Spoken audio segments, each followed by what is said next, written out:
Oke, hari ke-6 kita belajar Monate, bulan-bulan, bulan-bulan dalam bahasa Jerman. Oke, di sini kita langsung aja. Saya buat dua kolom, satu Deutsch bahasa Jerman, satu bahasa Indonesia.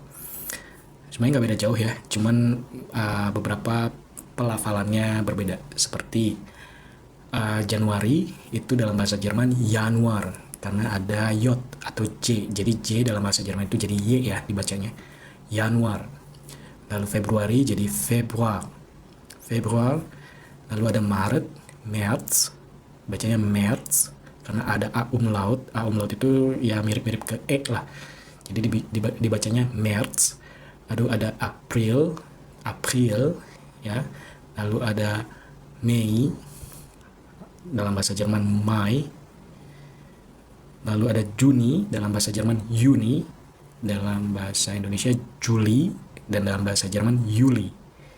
Lalu ada Agustus, August, ada September, September, Oktober, Oktober, November, November, Desember, Desember. Ya, ini pakai Z. Z ini jadinya kayak C ya, Desember. Jadi nggak beda jauh ya. Untuk bulan, Monate itu mudah diingat. Januar, Februar, März, April, Mai, Juni, Juli, August, September, Oktober, November, Desember. Oke, gampang untuk ngingetnya. Hal yang paling penting harus diingat, bulan sama seperti hari harus ditulis dengan huruf kapital ya. Mau di tengah kalimat, mau di tengah paragraf itu selalu menggunakan huruf kapital ya karena merupakan kata benda gitu. Nah, terus jangan lupa yang semua yang dimulai dengan J, pokoknya huruf J itu dibacain jadi Y. Januar, Juli, Juni, oke? Good.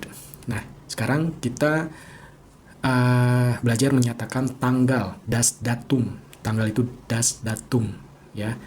Datum artikelnya das. Nah, formatnya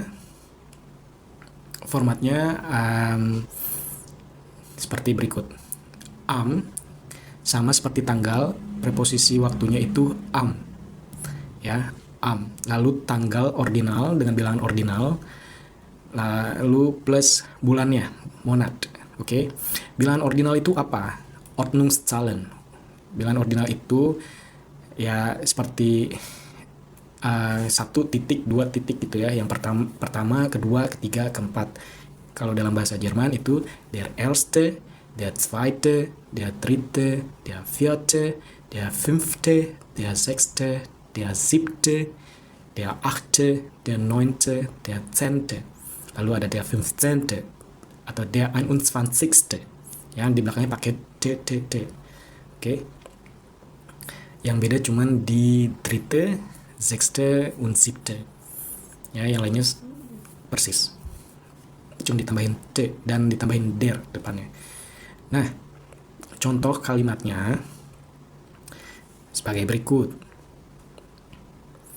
Kalimat dalam bahasa Jerman, ich habe am 15. Juni Geburtstag. Ulang tahun saya tanggal 15 Juni. Ya, 15. 15. 15 Juni. Harusnya ditulisnya di sini 15 titik Juni ya. So, ich habe am 15. Juni Geburtstag. Lalu ada lagi, mein Bruder ist im März geboren. Nah, beda dengan hari, kalau kalau untuk monat, bulan, preposisi yang digunakannya bukan tapi im. Ya. Im März, im Januar, im Februar, im Mai, im Dezember. Oke.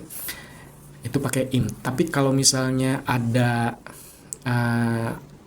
Ordnungszahlnya, ada angkanya, ada tanggalnya, misalnya kayak tadi 15. atau misalnya ada ersten, itu pakai jadi kan hitungannya itu jadi tanggal atau harinya ya kan, itu hari. Kalau hari pakai kalau bulan doang sendiri tanpa ada 15. ersten, zweiten, dritten, itu pakai im ya. Kalau misalnya ada Ordnungszahlnya kayak ersten, zweiten, dritten, itu pakai karena itu jadinya tanggal buat menentukan tanggal ya. Nah, sekarang kayak misalnya ini, der Kurs beginnt am 1. Oktober. Kursus dimulai tanggal 1 Oktober. Ya. Tapi kalau misalnya cuma bulan aja, Weihnachten is in Dezember.